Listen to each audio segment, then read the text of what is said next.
Hello everyone, আমি আজকে আপনাদের সকলের সাথে ৫টা স্টাডি হ্যাকস বা টপ সিক্রেট নিয়ে আলোচনা করব, যেগুলো আমি আমার জীবনে অ্যাপ্লাই করেছি এবং পরীক্ষায় ভালো রেজাল্ট করতে পেরেছি।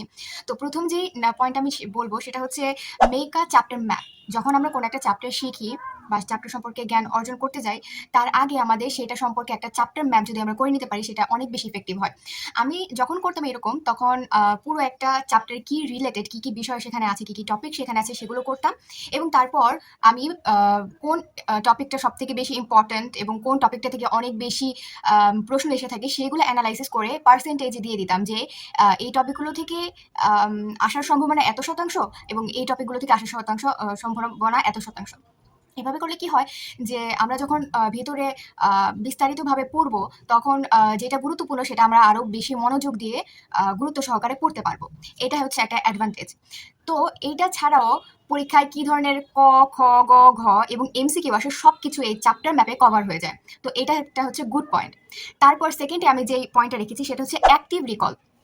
আমরা যখন কোনো একটা চ্যাপ্টার পড়ি, অনেকের সাথে এরকম হয়েছে যে একটা পৃষ্ঠা পড়লাম, পরের পৃষ্ঠায় গিয়ে আমরা ভুলে যাচ্ছি যে আমরা আসলে গত পৃষ্ঠাটিতে কি পড়েছি। এটা আমিও ফেস করেছি। তো এটা থেকে মুক্তি পাওয়ার জন্য আমি যেটা করেছি সেটা হচ্ছে অ্যাক্টিভ রিকল। এখন অনেকেই জানে না যে অ্যাক্টিভ রিকল আসলে কিভাবে আমরা অ্যাপ্লাই করতে পারি, আমিও জানতাম না।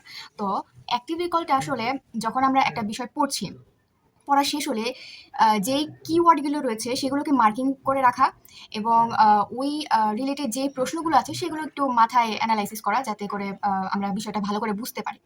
আমরা একটা টপিক অনেক ভালো করে বুঝতে পারবো তখনই যখন সেটা আমরা সহজে অন্যদের বুঝাতে পারবো। তো সেরকম করে পড়তে হবে। এবং আরেকটা বিষয় করা যেতে পারে সেটা হচ্ছে আমরা ঘুমানোর আগে অনেক সময় হয় যে আমরা দিনে অনেক বেশি পড়ে ফেলেছি এবং অনেক পড়াও জমে গিয়েছে, এরকমও হয়ে থাকে। তো হয় কি, আমি করতাম রাত্রেবেলা শোয়ার আগে যেই জিনিসগুলো আসলে মেমোরাইজ করার বিষয়, সেগুলো নতুন করে একবার মেমোরাইজ করতাম, ইম্পর্টেন্ট যেগুলো। এভাবে করে কি হচ্ছে, যখন আমি পড়ছি তখন পড়া হয়ে যাচ্ছে, ক্লিয়ার হয়ে যাচ্ছে। তারপর সাথে সাথে আমি প্র্যাকটিস করছি, এমসিকিউ দিচ্ছি, সিকিউ দিচ্ছি, তখন সেটা হয়ে যাচ্ছে। আবার ঘুমানোর আগে যখন আমি এটা প্র্যাকটিস করতাম, এই হ্যাবিটটা, তখন হচ্ছে আমার দিনে দুবার করে হচ্ছে ওই বিষয়টা মাথায় গেঁথে যায়। আর এটা সায়েন্টিফিক্যালি প্রুভেন দ্যাট আমরা যত বেশি একটা জিনিস রিকল করি, যতবার একটা জিনিস মনে করার চেষ্টা করি, সেটা আমাদের মাথায় তত ভালোভাবে সেট হয়ে যায়। তো ওই জিনিসটা করতে হবে। এবং ৩ নাম্বার পয়েন্ট আমি যেটা রেখেছি সেটা হচ্ছে কোয়েশ্চেন ইয়োরসেলফ। আগেরটার মতনই কিছুটা রিলেটেড। তো একদম পুরোপুরি সেম না। কোয়েশ্চেন ইয়োরসেলফ মানে হচ্ছে যখন আমরা কোনো একটা পড়া শেষ করে ফেলছি বা কোনো একটা চ্যাপ্টার, সেটা যেকোনো সাবজেক্ট রিলেটেড হোক না কেন, আমাদের প্রধান লক্ষ্য থাকবে যে এই চ্যাপ্টারটা শেষ করার পরে একটা কুইজ টেস্ট দেওয়া বা একটা হচ্ছে পরীক্ষা মতো করে আ আ একটা পরীক্ষা দেওয়া আরকি যাকে বলে। ওটা দিলে কি হয় যে আমাদের ভুলগুলো ধরা পড়ে। এমন না যে ভুল করলে মনে হয় যে চ্যাপ্টার হয়তোবা আমি ভালো করে শেষ করিনি, যার কারণে আমি হচ্ছে ভুল করেছি। তা ঠিক আছে কিছুটা অংশে। কিন্তু এইটা হচ্ছে আসল কথা যে ওই ভুলগুলোর মাধ্যমে আমাদের উইকনেস পয়েন্ট কোনগুলো সেগুলো আমরা জানতে পারি। ওটাই তো আমাদের জানার মূল লক্ষ্য, তাই না? যাতে করে এইসব রিলেটেড টপিক যদি পরীক্ষার হলে আসে, তখন যাতে আমরা ঘাবড়ে না যাই এবং সেটা আমরা যাতে ভালো করে লিখে দিয়ে আসতে পারি, তাই তো?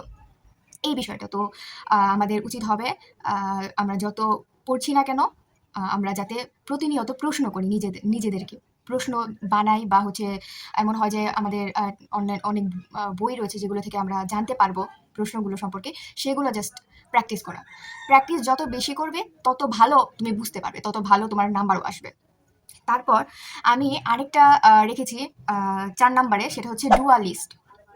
সেটা হচ্ছে আমরা অনেকেই এরকম অস্বস্তিকর পরিস্থিতিতে পড়েছি যে সকালবেলা উঠেছি, এখন সারাদিনটা প্ল্যান করি নাই।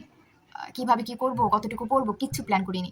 তাহলে কি হবে জানো? তাহলে তোমার কোনো পড়াই শেষ হবে না এবং তোমার যত দিন যাবে, পরীক্ষার যত তুমি কাছে যাবে, তত তোমার অস্থির অনুভূতি হওয়া শুরু করবে। তুমি বলবে তখন যে, "আহ! আমি যদি আরেকটা দিন পেতাম বা আরেক সপ্তাহ পেতাম।" এরকম। তো আমি এখানে যেটা বোঝাতে চাচ্ছি সেটা হচ্ছে দিনের শুরুতেই তুমি যেই সাবজেক্টগুলো পড়তে চাও সেগুলো একটা লিস্ট তৈরি করে ফেলো। এমন লিস্ট তৈরি করো না যেটা বাস্তবায়ন করা সম্ভব নয়। এমন কিছু করো যেটা আসলে তুমি পারবে।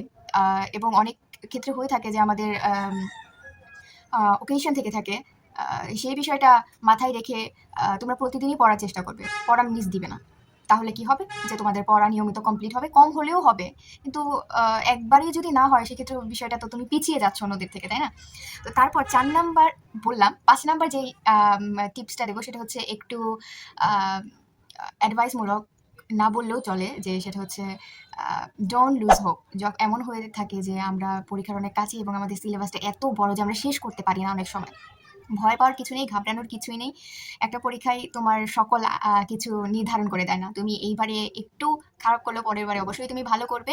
তো এইখানে একটা ডিফারেন্স আমি বলতে চাই, ভালো স্টুডেন্ট এবং খারাপ স্টুডেন্টের মধ্যে একটা মেজর ডিফারেন্স, সেটা হচ্ছে আ দুজনেই কিন্তু ফেইলিউরের সম্মুখীন হয়। দুজনেই কিন্তু পড়তে গেলেই মা একটু বলে যে কঠিন সাবজেক্ট হলে একটু অসুবিধা হয় সকলেরই।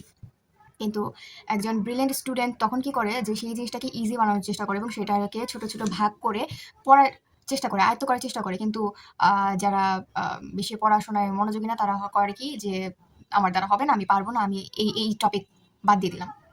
এরকম না, এখন আমরা যেই অবস্থানে আছি আমাদের আসলে সকল কিছুই জানা দরকার, পড়া দরকার, চারপাশে পরিবেশ পরিস্থিতি সম্পর্কে জানার জন্য। সেটাই আমি এখানে বুঝাতে চেয়েছি। তো নিজের প্রতি আশা হারানো যাবে না। যতটুকু পারো ততটুকু পড়ো। কিন্তু নিজেকে কখনো তুমি ধোঁকা দিও না। নিজেকে কখনো তুমি ধোঁকা দিও না। কারণ নিজেকে তুমি ধোঁকা দিলে এর ফল তোমাকে খুব ভালোভাবে পেতে হবে। এবং যখন তুমি পাবে তখন এটা খুব ভালো করে বুঝতে পারবে। সেটা যদি না চাও তাহলে তুমি এগিয়ে যাও, কিপ গোয়িং। তুমি পারবে, তুমি আশা হেরো না। ধন্যবাদ সবাইকে।